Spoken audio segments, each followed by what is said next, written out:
background there. Anyway, Massive dog. I can't do anything about my neighbor's dog. okay, we're live actually. Okay, I want to welcome to. Let's start again. I want to welcome you to another episode of AIA Live. I'm your host, Charlie Spice, and I have two very interesting guests in the studio with me, and we're going to be talking about a very interesting topic. This is a project known as the Caribbean Anti-Human Trafficking Project. And I hope you viewers out there love dogs because we have a dog trying to get into this conversation, but that's all right. We have with us Dr. Olivia Smith and Mona Grimes, who are part of the management team of the Caribbean Anti-Human Trafficking Project. Good evening, ladies. Good evening. Hi, good evening. Good. I want to thank you very much for taking time out of your busy schedules. I don't know how busy it is during COVID-19, but I'm sure you guys have a lot to do online. To join us this evening to talk about your project, let us start with you, Dr. Smith. Let's get straight into it. How long have you been lobbying Caribbean governments to institute policies and initiatives to address human trafficking? About 6-7 years, but I amped it up in the last 18 months. Oh, okay. And what has this experience been like? We in the Caribbean tend to be faced with first world problems, but we tend to use third world strategies and attitudes. How has this experience been like for you during those years? While there's a general acknowledgement that the problem exists, there's great denial that it happens in my borders. And as a result, although the countries in the region have signed on to the Palermo protocols for transnational crime, other international instruments, there has been an implementation deficit. And a lot of it is that it is not seen as something very important by the states to that they should address with any urgency. Why do you think we are in denial about it? It obviously is very pervasive. It's very obvious that human trafficking exists all over the world. And why should they think the Caribbean is not, is exempt from this? I think that we've become a culture that's desensitized to the suffering of persons, unfortunately, and these persons are seen as asking for it. Okay. This person knew what they were getting into when they were coming to my country. That's their problem to solve. Those are the general attitudes, unfortunately, that you get from law enforcement and the persons who are supposed to be guarding the gates. And as a result, sufficient mechanisms are yet to be put in place to stem the growing tide of this crime across the region. And there are a number of international reports that are consistent. U.S. State Department report on trafficking in persons, the UN Drug Organization Drugs and Crime, International Organization of Migration, all point. And the recent studies that we did for CARICOM Secretariat, CARIFORM Directorate, all indicate that the Caribbean remains a major sending, receiving, and transshipment point for this crime. Okay. Let me bring Ms. Grimes in this for a minute. Ms. Grimes, first I want you to, for the benefit of the audience, I've had Dr. Smith on our show before, and her credentials are, precede her. But let's talk a bit about you, what you have done before, and then we'll talk about what part you play on the management team and what are your thoughts on human trafficking in the region. Let's start with your credentials. Well, thank you for having me, first of all. Well, my area of focus, my credentials, I am qualified and certified in guidance and counseling, as well as gender and psychology, more specifically women's studies. The focus being on women in the Caribbean and providing projects and programs to bring equality, let's say, in the Caribbean. For a number of years, my focus has been, though, on gender-based violence and domestic violence issues here in Barbados, and by extension, in the Caribbean. And now with this human trafficking project, um, well, it is a big extension to over Yeah. 13 countries in the Caribbean. Um, my my focus in the project would basically be victim support and trauma management. I'll be using my skills and expertise along with my team with Okay. providing um, programs and support services to the ladies who enter the program. Okay. Great. Well, what are your thoughts on why the Caribbean, not only governments but people in general, are not ready to accept that human trafficking is an issue across the region to the extent that it is? We all know that it exists, but the extent to which. What are your thoughts on that? Well, to put it mildly, Caribbean people, we can say Barbadian, but Caribbean people never want to admit that there's something wrong, right? We prefer to ignore it or sweep it out under the rug. And on another note, uh, we just don't believe that persons are trafficked. As Dr. Smith would have said, we believe that they either came here knowing what they're going to get themselves into, and when they're caught, their story is switched to something different, right? So they play the victim and Mm, not the person was actually who actually initiated the process. okay. Dr. Smith, this question is to you. Tell us about the Caribbean Anti-Human Trafficking Project and how it came into existence. The Caribbean Anti-Human Trafficking Project came into existence as a result of the studies that I undertook last year as part of the CARICOM Human Trafficking Study for CARICOM Forum States. When I recognized my assessments, my country assessments indicated that there were large gaps in the knowledge, large gaps in the need. Uh, there are really no NGOs or any government facilities that are set aside to deal with trafficked persons. As a result, as Mona said just now, victims are treated as criminals within the process. And I felt that it is a great travesty that has to be fixed. The project came about, and it is threefold now. It took on a life of its own from last month with COVID. We are providing humanitarian assistance to stranded migrants, and I will come back and give the definition for stranded migrants. We will also be delivering training for law enforcement, judicial officers, border control, and NGOs, as well as undertaking massive community advocacy program. Yeah. It will be a 3-year program over 13 countries.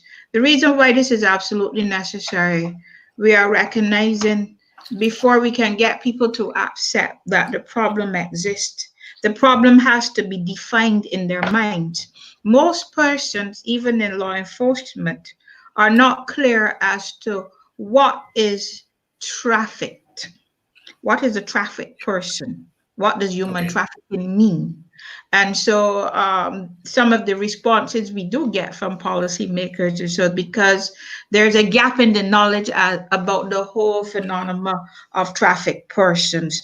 And we need to urgently fix that because wherever you see human trafficking, you will see other crimes because it's normally as a result of a syndicated network that this crime occurs. And therefore, there is need for us to know, certainly for border control officers, to know what are the indicators of a trafficked person. we need to fix those kind of things, and we are hoping that our project can fix that. And if I may, I wish to drop back to the definition of stranded persons, because earlier this or a couple days ago, I would have been I took part in a newspaper interview, and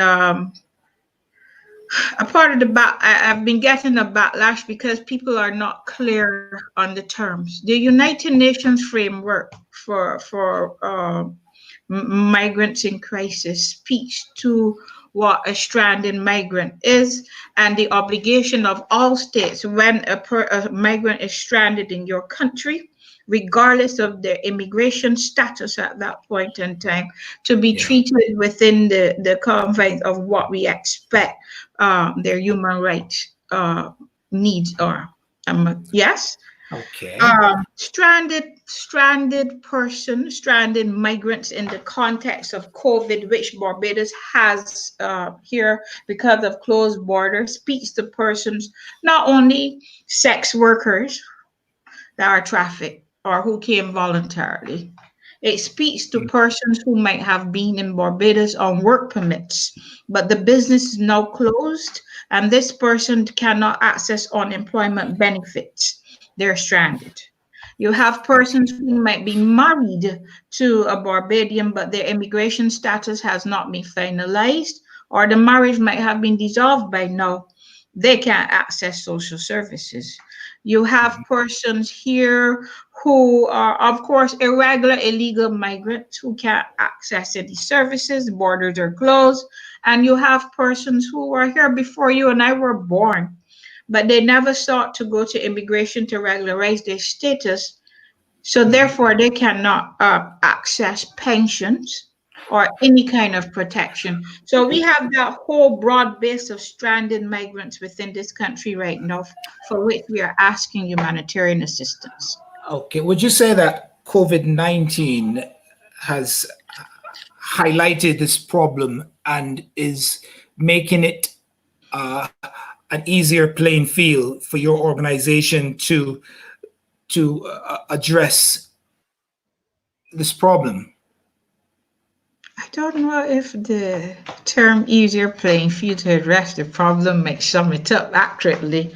Um, I think the COVID-19 has brought visibility to the problem. Yeah. And it is for the countries involved to acknowledge on the ground there is a problem. There are people in your country that are not citizens, but there are a significant set of your population, vulnerable set of your population that need to be included in your national response to COVID.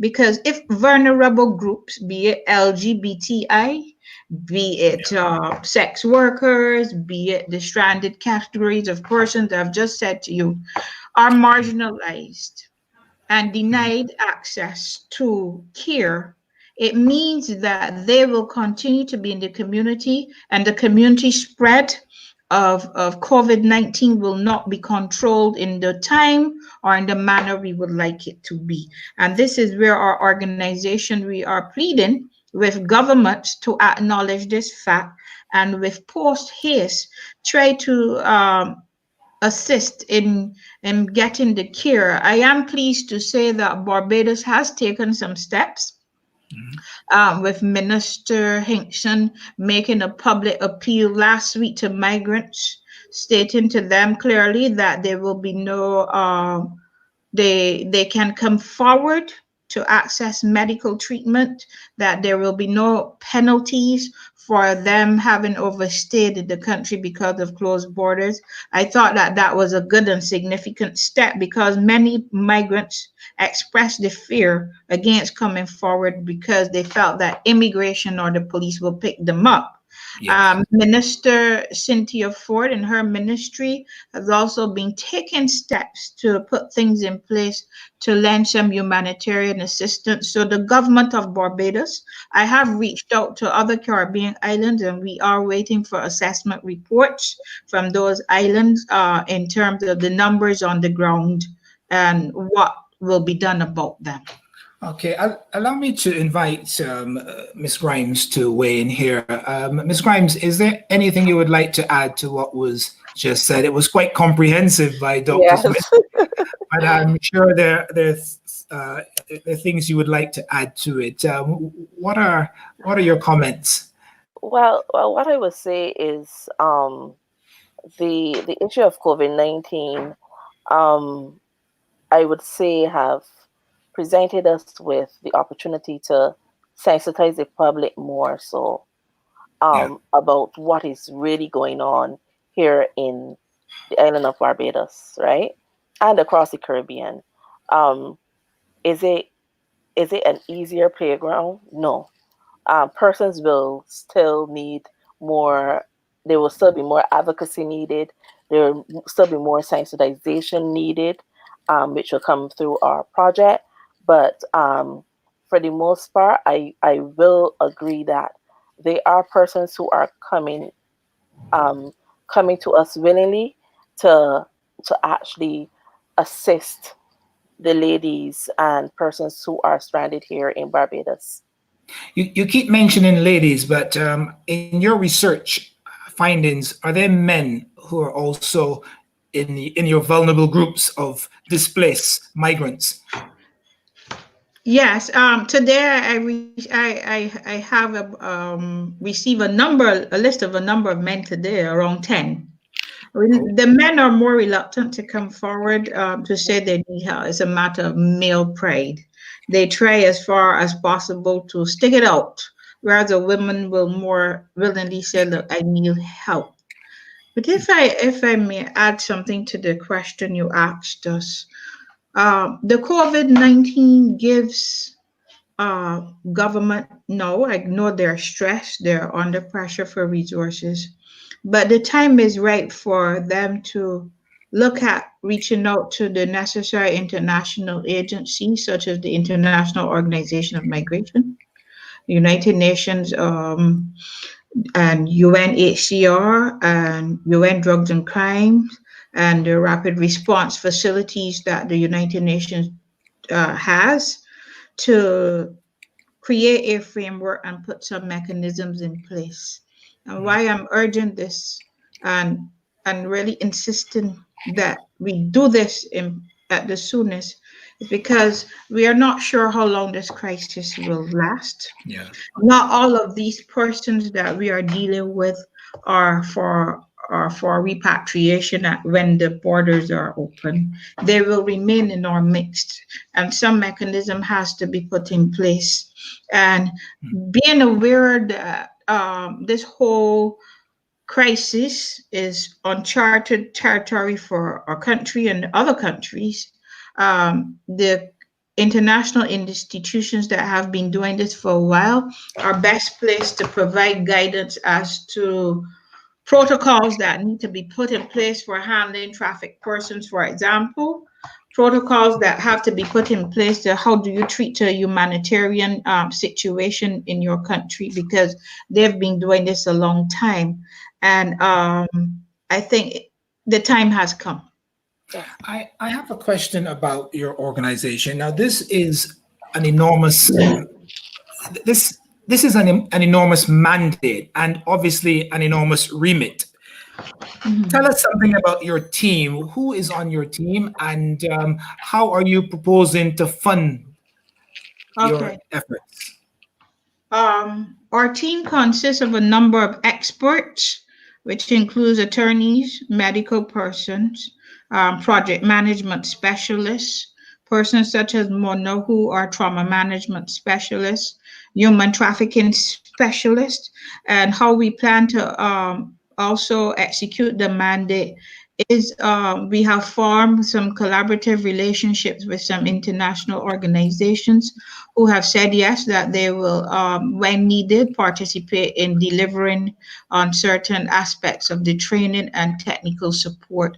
So we will be bringing in services because we obviously, because of the wide set of priority needs that are there as it relates to getting the project done and what the countries need and what the NGOs need in terms of building technical capacity.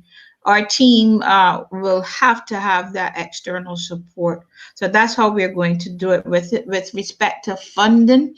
There are a number of international agencies that do fund such projects, and we are pursuing that.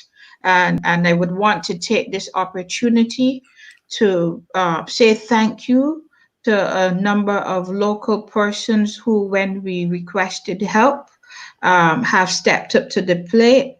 That includes Major Wilkinson, the Salvation Army, Minister Cynthia Ford, Mr. Mark Maloney, the Sandy Lane Trust, the Muslim Association, and Michelle Rochester, and a number of persons immediately stepped up to assist because they understand the depth the seriousness of this crisis. And so, and obviously, the government of Barbados, when we did say to them, there is need to alert the public, the government of Barbados immediately did respond by having Minister Hinkson says, look, we want you to access the medical care. It is here for you. And Yeah. I would hope that what Barbados did will be replicated.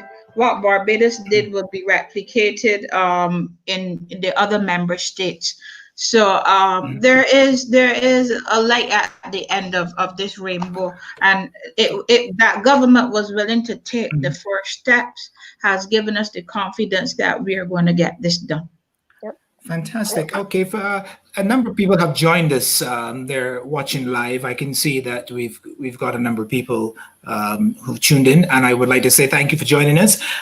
For those who've just joined us, you're tuned into AIA Live. I'm your host, Charlie Spice, and with me in the studio is Mona Grimes and Dr. Olivia Smith from the Caribbean Anti-Human Trafficking Project. We're talking about this organization that has such a huge mandate, and I know it's got the right people at the helm. So thank you very much for joining us. Now, you talked about training. Can you expand on that a bit in terms of who's going to be receiving this training and the type of training you think is necessary to achieve your goals? Okay, so in the aspect of training, we will be providing training to NGOs as well as social services who handle and provide victim support services to women in the areas of human trafficking, domestic violence, any form of gender-based violence, as well as men. I know you keep asking about men, so as well as men. We will also be providing services, training, training Yeah, support okay. to border security as well as the police. Yes. Ma'am. So anyone who we know who would come into contact with victims. Okay. Now, let me interject here. We know you're targeting women, men, Mhm. and persons from the LGBTQ community. But could you give us a breakdown of the diversity of the vulnerable groups who are going to be recipients of your initiative?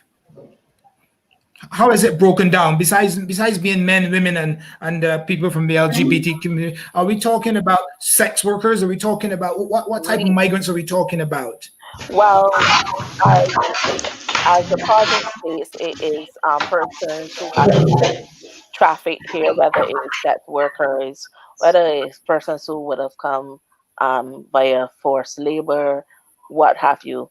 Human trafficking is, in the broader sense, not just persons who come to a country to provide some form of sex in the sex trade, right? So persons who can access our Mhm. services don't just have to be sex workers.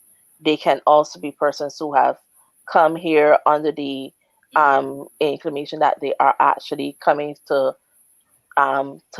be in a position to have a job, to be employed or anything like that. They can actually access our services as well. right? So that's the reason why we will be training Mhm. like border security services to be more sensitized to the victims and to be able to identify victims as well. Okay. In a, Against, yeah, go ahead, Dr. Smith. in addition to that, for law enforcement, judicial officers, and immigrant border control, we will be, in addition to that training there, that's absolutely important. We'll be looking at intelligence gathering. We'll be looking Mhm. at indicators of trafficking. You will notice if you've looked at the reports of the U.S. State Department and IOM and other, that there are hardly any cases prosecuted of human trafficking in the Caribbean states.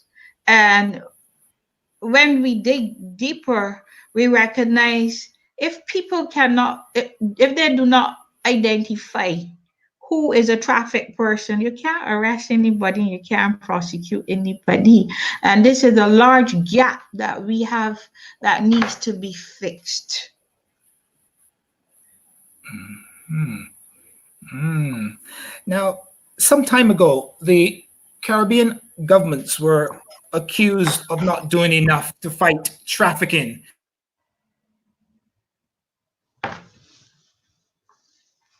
Against that background in the policies across the Caribbean towards human trafficking,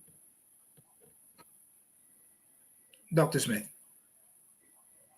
Well, as I said, I don't think that there is a lack of willingness by the policymakers to deal with trafficking. The resource capacity and building capacity is the real issue on the ground. Unless we Mhm.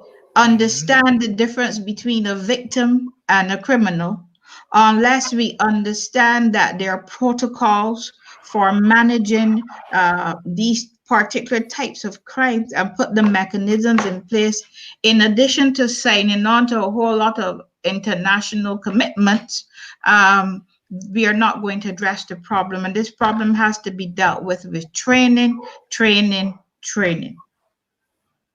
Yes. Mm. I also read in the article that some of these displaced migrants, particularly sex workers, have appealed to their high commissions, their honorary councils, the embassies. Can you tell us? Can you shed some light on that interaction? Has there been any support given by the representative agencies for these various nationals who are displaced here in Barbados? Well, I speak with an abundance of caution, but my experience, a very recent one, we reach out to a particular diplomatic representative for a particular country on a matter, and I don't think that it has been placed high on the agenda of importance. I'm thinking again, there is need for sensitization of those who are working in the diplomatic corps, those who are high officials, to the sensitivity and the urgency of dealing with these types of issues. I think we really need to treat these people who come forward for help with much more importance, allowing them their human dignity and respect, that they deserve uh, in regards to this. Mm. The This is going to have an enormous budget. Mhm. How, what levels of contribution do you require, and how would you speak to any organizations or individuals who want to support you in your initiative to combat the impact of COVID-19 on displaced migrants? Well, we've built out a very detailed project plan and recognizing the exorbitant sums of money that will be required, we've decided to implement the project in phases and to have the phases of the project funded. Well, if there's any agency that can provide us with all the funds, by all means, we'd be very happy. Yeah. But right now, we were going to start the project really in 2021. One. but the demand and the need for persons to get urgent assistance, we started, as you can see, much before that time. And we're asking, it doesn't matter if they're small or if they're large, if it's just food items or clothing for these persons, whatever help we can get, we need to get to help them today. The list that I've just completed for the day, we're 177 persons, and the majority of them were children and babies, some of them born out of these relationships here in the country. And the mothers are now stranded for basic milk and pampers. And again, the Sandy Lane Trust has stepped up and they will be providing for all of the babies the milk, pampers, and all of that. So I am saying that some private sector agencies understand the need for us to have the funding. Okay, I saw a smile on Ms. Grimes' face that suggests I should invite her in at this point to say something. What would you like to add to what was just said, Ms. Grimes? I was just in agreement with what Dr. Smith was saying. Ah, Oh, okay. All right. Well, let me ask you this question. What mechanisms besides yours are in place to assist displaced migrants in Barbados and across the Caribbean, to your knowledge?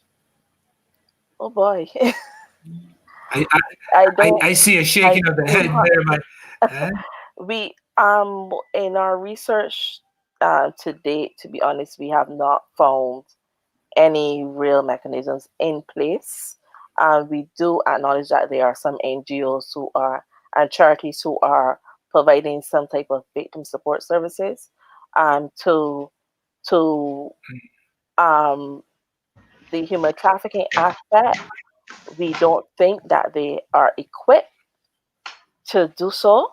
Hence the reason for us providing the training and providing the advocacy to sensitize them as well as the public with what we are doing and how to treat a victim of human trafficking. Because the reality of it is something totally separate from, let's say, domestic violence situation or whatever, right? So it is to rather answer your question, to date there are no other mechanisms in place. it is rather unfortunate that it had to be under such dire circumstances as COVID 19. But it would appear that COVID 19 has presented an enormous opportunity for your organization to be brought forward. And I can see it's highlighted the need for your organization. I don't think that I think going forward, you're going to have a lot more positive response. I know it has been challenging, and I would like Dr. Smith to share some of the major challenges that well you have had in particular, not necessarily this project because this is a new project, but in dealing with human trafficking. What are some of the major challenges you've had that come to mind? I know they're probably too many to mention. What are some of the highlights with regards to challenges you face in dealing with human trafficking as an expert in this area? Well, I've been extremely lucky. The law enforcement persons, the border control persons, and the political directorates that I have interfaced with have been acknowledging and listening. Is the thing is to get something done. The challenge is to get something done, and I am hoping that good now presents an opportunity for us to get something done.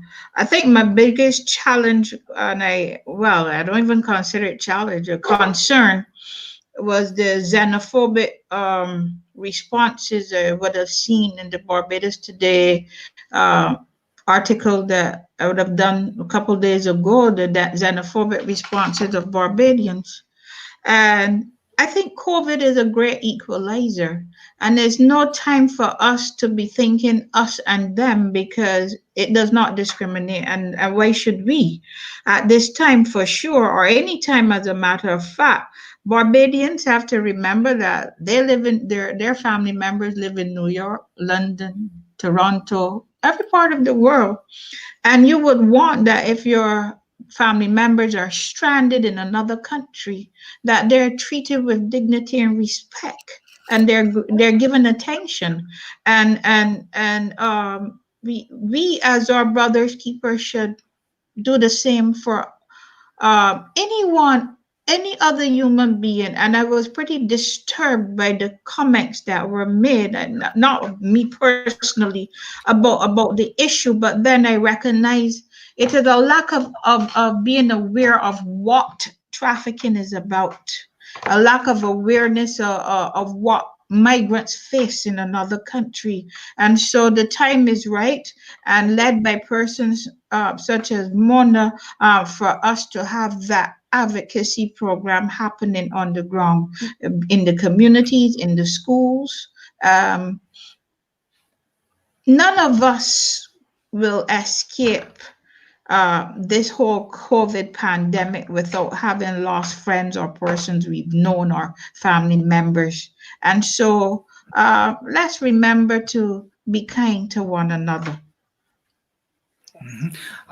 I want to reference an article I saw recently in the press where the Japanese government just allocated funds to assist sex workers whose lives and livelihoods were disrupted by COVID 19, even though prostitution is criminalized in Japan.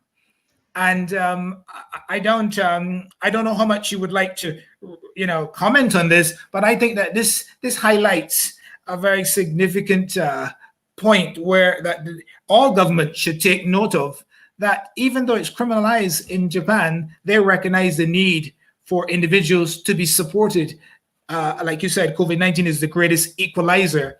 And I think there's a lot to be said about that. Is there anything you want to contribute to that thought? Oh, well, in contributing to that part, that particular point, you would have noted that over the last few weeks, the UNHCR and other UN agencies have urged governments to remember that the marginalized and the vulnerable people of their countries need to be treated like anyone else.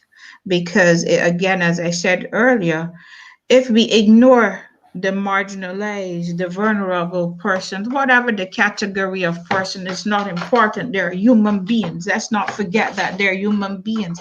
We are not judge and jury of anybody. I certainly am not. That they have a right to access food, shelter, medical care, and equal treatment before the law, regardless of whether they're a sex worker, a mason, or a doctor. It does not matter. Let us always focus on the fact that these people are human beings. Mhm.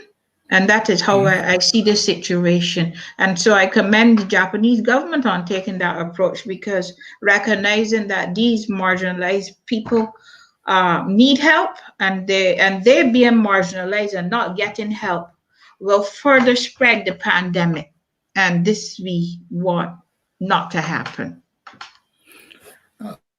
Okay, the topic of sex work and sex workers have has always been a taboo subject, particularly here in the Caribbean, as we're talking about the Caribbean. Are you concerned in any way about the credibility damage to your NGO by directing some of your efforts towards sex workers? And I think in the Caribbean, that's very poignant, because we culturally we tend to be more non-forgiving, and when it comes to anything that's taboo. How do you rationalize, or how what are your views on the taboo subject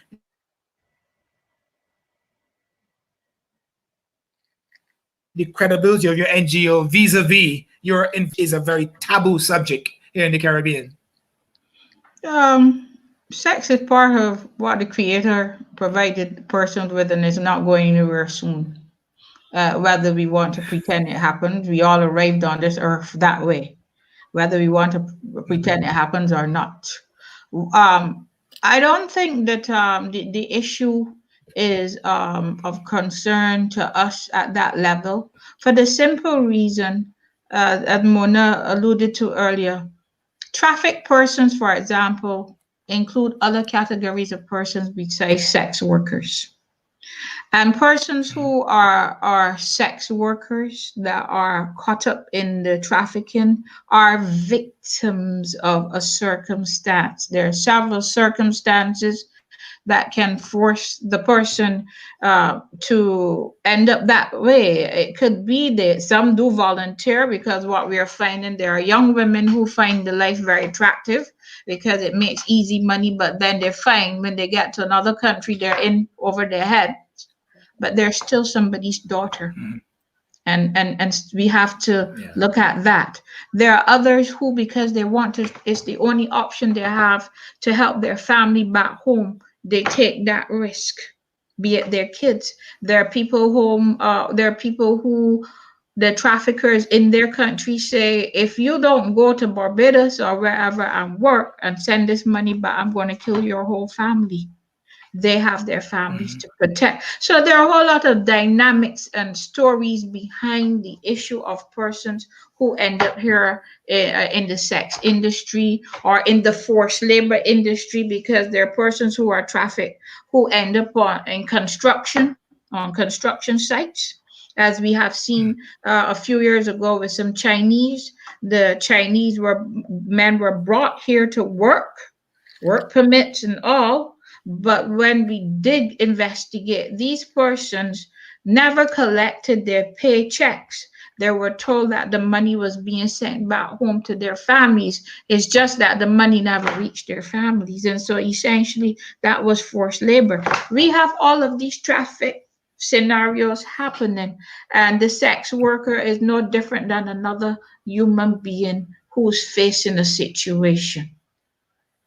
The sex worker group, is that the major percentage of displaced migrants? I know there's several categories, but would you say that sex workers constitute the biggest percentage of displaced migrants who are your focus group or your No, I target? wouldn't. No, I wouldn't say. I will say to you, we did not make any occupational area categorizations when it came to displaced persons, and maybe we will have to go back and look at the data. But certainly it is that persons, as I explained before, there are all the categories of persons who came on work permits, the stories went wrong, women who were brought here as a nanny, but then the person they're working for takes away their passport, takes away their freedom.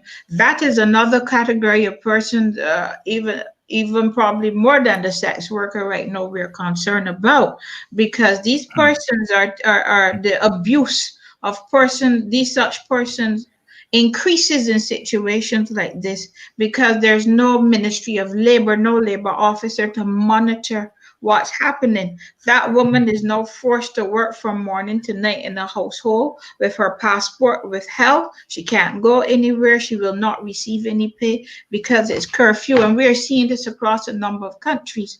And so this is a category of person who's obviously helpless.